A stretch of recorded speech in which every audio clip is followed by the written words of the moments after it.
Hello everyone, it's Shay Marie here and thank you so much for coming to spend time with me on my channel. In today's video, I wanted to share some plant care tips with you that I think can vastly improve the health of your plants.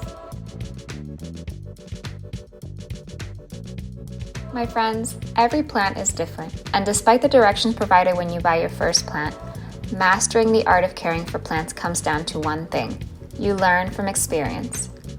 When I started down my own plant journey, I was absolutely terrible at it. I would never take the time to understand my plants or their needs.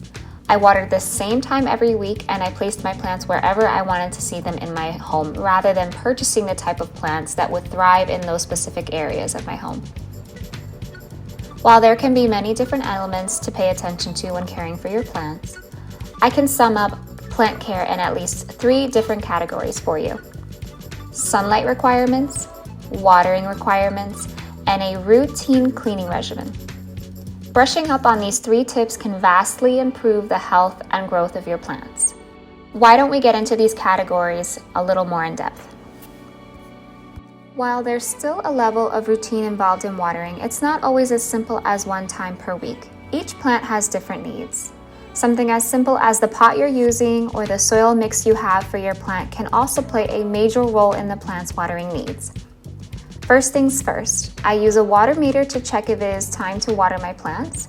If you don't have a water meter, you can use a chopstick or you can even use your finger.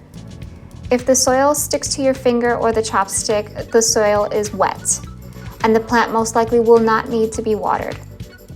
If you don't see any soil on your stick or your finger, the soil is most likely dry and in need of a watering. Other simple tricks include checking the weight of your pot, which would be much lighter if the soil is dry, or heavy if the soil still has retained water.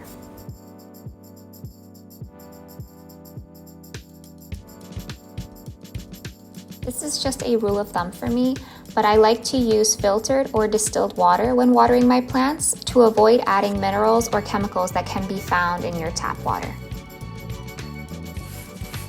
For my humidity-loving plants, I like to mist them daily and more frequently during the drier seasons to ensure they are receiving the ideal environment for a healthier, happier plant. Understanding the sunlight your plant needs might be the trickiest area of plant care because many plants come with tags that will tell you a plant prefers low light, bright direct light, etc., and those directions may not be the most accurate. The best way to know what your plant prefers is really by trial and error. Take a peace lily, for instance. This is a humidity-loving plant that, despite what most big box store instructions say, actually prefers bright, indirect light. If you give this plant low light, it will tolerate it, but it will not prosper in these conditions. This plant loves humidity and moist soil, and if you place it in a low light space, this can easily be a recipe for disaster between attracting pests, root rot, even yellowing, browning leaves. The issues can go on when you do not provide the ideal environment for your plant. This is where it really becomes important for you to pay attention to your plants and the way they acclimate to a space. You can always start your plant a couple feet away from an ideal window space and begin to move it closer to see how the plant reacts. Over time, this will become second nature to you, and finding the ideal spot for your plants will be super easy.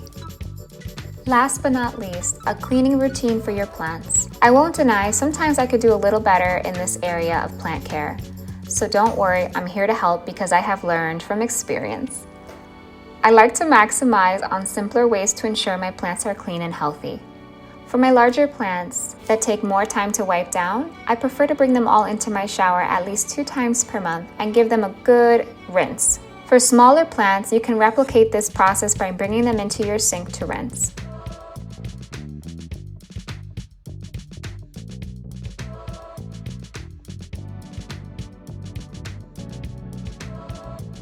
On the days you have more time, I would recommend adding a pest prevention spray.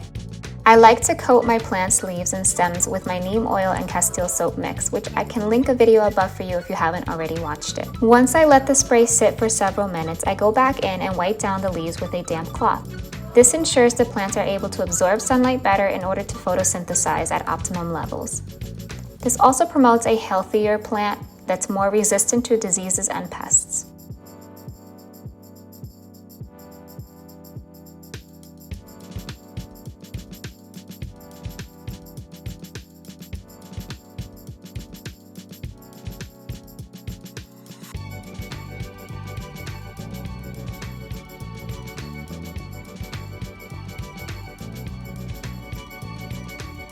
I really hope you found these plant tips helpful, and I can assure you just brushing up on these 3 areas will vastly improve the health and growth of your plants. If you liked this video, don't forget to give it a thumbs up, and if you're not already subscribed, go ahead and click that button now. On that note, I'm going to end it here and continue my plant care routine at home. See you on the next video. Bye guys!